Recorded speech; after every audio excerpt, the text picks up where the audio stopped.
হবে কি দর্শক, আমরা যখন এটা মাখাবো, মাখানোর সময় আমরা আসলে বুঝতে পারবো যে হাতের একটা ব্যাপারে যে ঘনত্বটা কিরকম, বেটারটা যদি ঠিক হয় পিঠার শেপটাও ভালো আসবে এবং খেতেও ভালো লাগবে আর কি।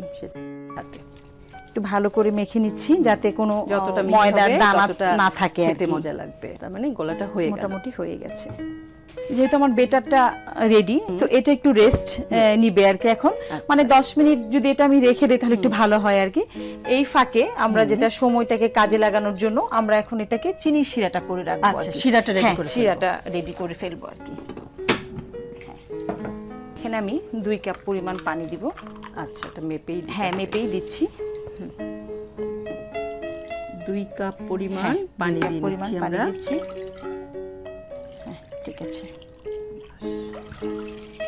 2 কাপ পরিমাণ পানি দিচ্ছি। চিনি কতটুকু? 1 কাপ চিনি দিয়ে দিব। তার মানে হাফ চিনি।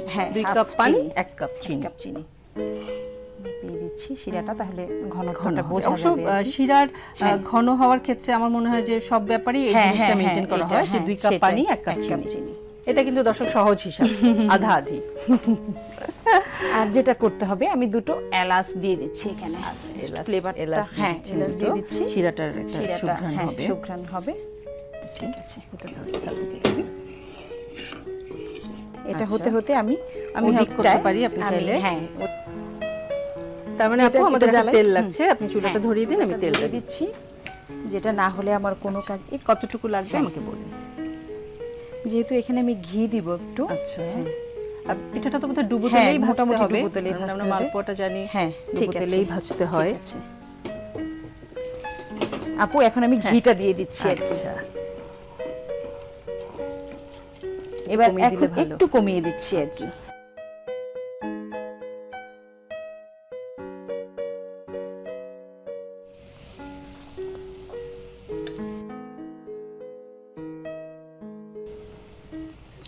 বাহ, ফুলে উঠছে কিন্তু না? ফুলে উঠছে, খুব সুন্দর। আমি দেখতে পাচ্ছি বেশ ফুলে গোল হয়ে গেল। একসাথে 3-4টি দেওয়া যেতেই পারে আমার মনে হয়। তবে আবার খেয়াল রাখতে হবে যেন একটা সঙ্গে লেগে না যায়, পুড়ে না যায় আর কি। আপু তাহলে আমরা এখন বোধহয় তুলতে পারি। একটা তো লাল হয়ে গেছে যেটা আগে দেওয়া হয়েছে, তাই না? হয়ে গেছে। দর্শক, আমরা প্রথম যেটা দিব আমরা চেষ্টা করব সেটা আগে উঠিয়ে নেওয়ার জন্য, তারপর অন্যান্যগুলো।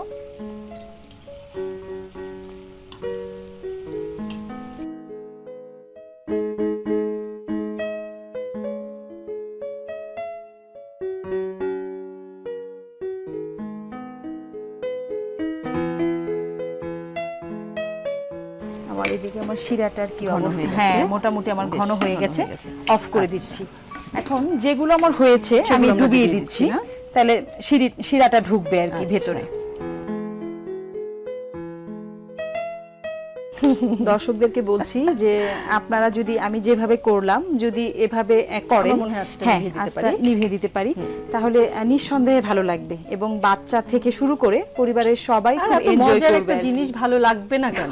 নিশ্চয়ই ভালো লাগবে, ভালো লাগার কথা আর কি।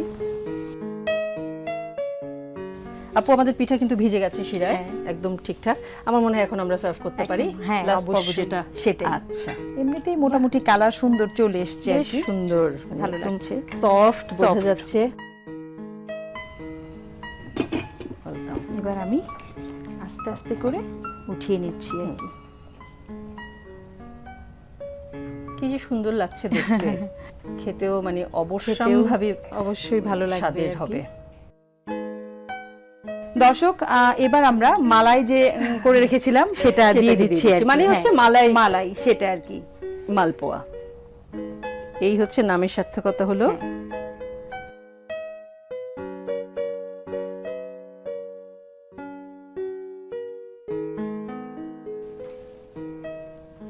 আপু হয়ে গেল আমার মালাই মালপোয়া। Thank you very much. এত সুন্দর দেখতে, আমার তো এখনই খেতে একটু ওয়েট করতে হবে। দর্শক, আপনারা বাসায় পিঠা তৈরি করেন, আমাদের বাচ্চাদেরকে পিঠার সঙ্গে পরিচিত করিয়ে দিন। আজকাল কিন্তু বাচ্চারা সবসময় শুধুমাত্র মানে ফাস্টফুডের দিকে ঝুঁকছে। বাসায় পিঠা তৈরি করুন, বাচ্চাদেরকে পিঠার স্বাদটা নিতে দিন এবং পিঠার সঙ্গে পরিচিত করান। ধন্যবাদ সবাইকে।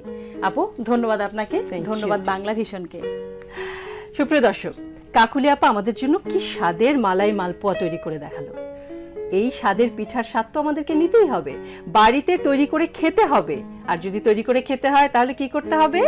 প্রস্তুত প্রণালীটা একবার দেখে নিতে হবে। চলুন দেখে নিই। প্রথমে একটা মিক্সিং বলে ঘন দুধ 1 কাপ, চিনি 4-এর 1 কাপ, ময়দা 1 কাপ দিয়ে ভালোভাবে মিক্স করে ব্যাটার করে নিন। পরে একটা সসপ্যানে পানি 2 কাপ, চিনি 1 কাপ, এলাচ 2টা দিয়ে ভালোভাবে নেড়ে জাল দিয়ে শিরা করে নিন। এবার অন্য একটা কড়াইয়ে তেল পরিমাণ মতো, ঘি 1 টেবিল চামচ দিয়ে গরম করে নিন। পরে করে রাখা ময়দার ব্যাটার একটি চামচে করে পিঠার সাইজে গরম ডুবো তেলে ছেড়ে বাদামি করে ভেজে একে একে চিনির শিরায় দিয়ে কিছুক্ষণ রেখে দিন। হয়ে এলে নামিয়ে পিঠার উপরে মালাই দিয়ে পছন্দ মতো সাজিয়ে পরিবেশন করুন। মজাদার মালাই মালপোয়া।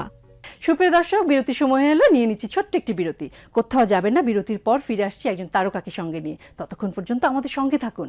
আমাদের রান্নাঘর।